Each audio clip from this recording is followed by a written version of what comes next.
It is a beautiful Sunday here in Virginia in the 70s. Got out for a quick ride. I'm looking at buying a used Indian Springfield.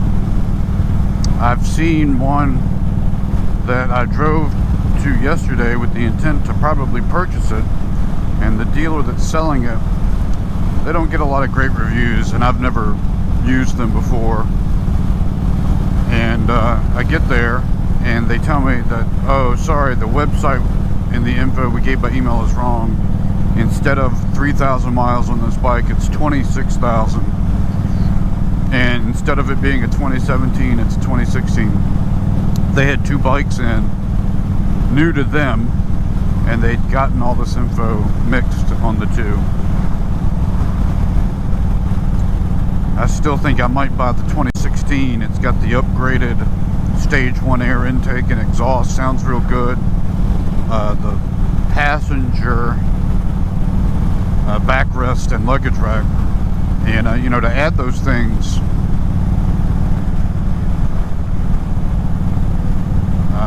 the exhaust project is like an $1,800 project. The luggage is, I think, about an $800. So I've been looking at some others. Most don't have the stage 1 done. I'm thinking about getting that bike. I would keep my Indian Super Chief Limited I'm riding right now, but I would get that larger one for longer trips. I'm thinking about starting to take more overnight and longer trips.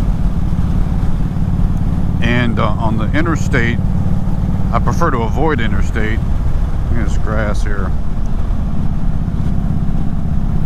But on the interstate, the Super Chief Limited really blows around a lot. I'm hoping the heavier weight may be a little more stable. And I've also thought about carrying a passenger now and then. And then the final reason is, really one of the main reasons, is the locking saddlebags. A lot of the times I'm carrying, of course, all the usual equipment. Navigation sometimes is tucked into my bag, and my drone. And I have to keep an eye on it or bring stuff in with me. And the locking saddlebags would be a nice upgrade for overnight trips.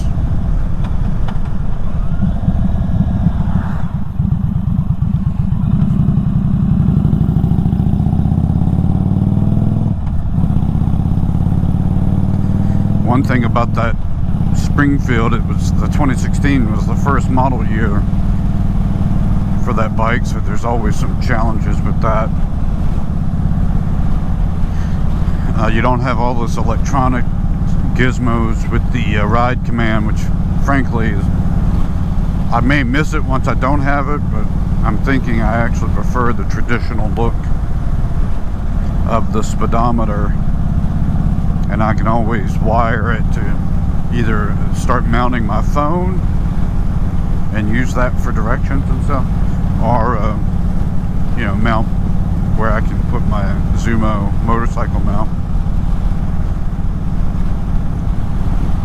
That early bike I don't think came with a battery tender already pre-wired like some of the newer ones do.